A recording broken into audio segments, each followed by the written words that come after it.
Hello guys, स्वागत है आप सभी का हमारे यूट्यूब चैनल पर। दोस्तों, हम आज कक्षा 10 में पढ़ेंगे अपने बोर्ड परीक्षा की दृष्टि से पूछे जाने वाले मोस्ट इम्पॉर्टेंट प्रश्न के बारे में। तो आप पूरा वीडियो देखिएगा। कॉपी कलम अगर नहीं लिए तो लेकर बैठ जाइए, जिससे आप पूरा वीडियो नोट कर सकें। तो चलिए दोस्तों, वीडियो को स्टार्ट करते हैं बिना समय गंवाए हुए। इससे पहले वाले वीडियो में हम लोगों ने पढ़ा था कि लवण क्या होते हैं, लवण के प्रकार क्या होते हैं, संकर लवण क्या होते हैं, द्विलवण क्या होते हैं, अम्लीय लवण क्या होते हैं, क्षारीय लवण क्या होते हैं, द्विलवण क्या होते हैं। इस प्रकार से सारे लवणों को हमने पढ़ा था। अगर आपने वह वीडियो नहीं देखा तो जा कर के देख लें। इसके बाद हम लोगों ने पढ़ा था जल अपघटन क्या होता है। आज हम लोग पढ़ेंगे दुर्बल अम्ल तथा प्रबल क्षार से बने लवण का जल अपघटन। इससे पहले वाली जो वीडियो आई थी हमारी, वो क्या था, जल अपघटन के बारे में था, लवणों का जल अपघटन। आज हम लोग पढ़ेंगे कि दुर्बल अम्ल तथा प्रबल क्षार से बने लवण का जल अपघटन। ठीक है, तो ये क्या होता है, चलिए देखते हैं।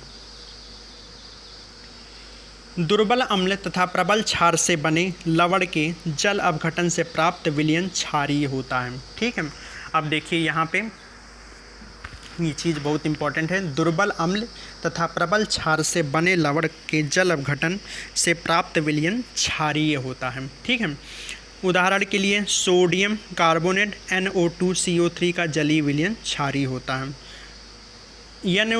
Na2CO3 को जल में घोलने पर निम्न क्रियाएं होती हैं। जब Na2CO3 को जब जल में घोलेंगे तो बहुत सारी क्रियाएं होती हैं। चलिए देखते हैं क्या है।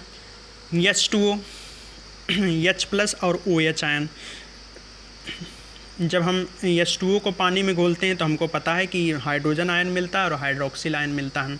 इस प्रकार से Na2CO3 को जब जल में घोलेंगे तो क्या मिलेगा, 2Na+ + CO3 2-। ठीक है, इस प्रकार से 2Na+ + 2OH- ये हमको क्या मिलेगा, 2NaOH। ठीक है, तो ये हमारा क्या कहलाएगा, प्रबल क्षार कहलाएगा। ठीक है, या फिर हम 2NaOH को जब जलीय विलयन में तोड़ेंगे, जलीय विलयन में घोलेंगे तो हमको क्या मिलेगा, 2Na+ + 2OH-, जिसको हम कहते हैं प्रबल क्षार। कौन सा, 2NaOH। ठीक है, देखिए यहाँ पे OH आयन है, मतलब ये क्षार होगा। इस प्रकार से आप इसको पहचान सकते हैं। इसके बाद आगे पढ़ते हैं। 2H+ + CO3 2-, ये क्या होगा हमारा, H2CO3। ये हमारा क्या कहलाएगा, दुर्बल अम्ल। ये हमारा दुर्बल अम्ल होगा। ठीक है, अब इसके आगे पढ़ते हैं। NaOH प्रबल क्षार है तथा लगभग पूर्ण रूप से आयनित हो जाता है।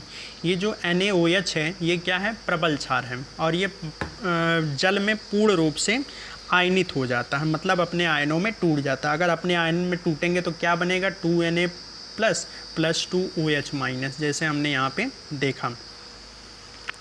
H2CO3 दुर्बल अम्ल है तथा इसके आयनन से प्राप्त H+ आयनों की संख्या कम होती है।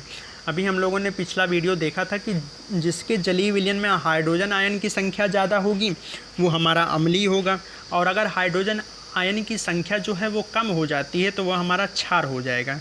ठीक है, तो H2CO3 दुर्बल अम्ल है तथा इसके आयनन से प्राप्त H+ आयनों की संख्या कम होती है। अगर ये जो हो आयनों की संख्या कम होगी तो हमारा अम्ल होगा और दुर्बल अम्ल कहलाएगा। ठीक है, अतः विलयन में OH आयनों की संख्या अधिक होती है।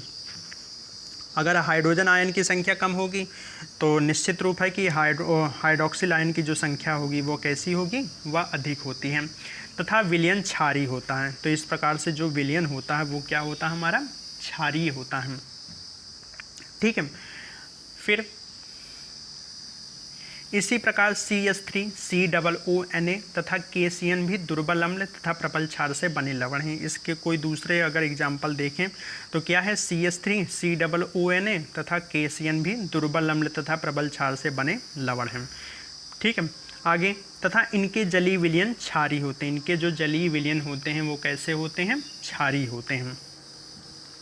तो एक बार हम लोग फिर से देखते हैं कि दुर्बल अम्ल क्या होते हैं। दुर्बल अम्ल तथा प्रबल क्षार से बने लवण का जल अपघटन कैसे होता है।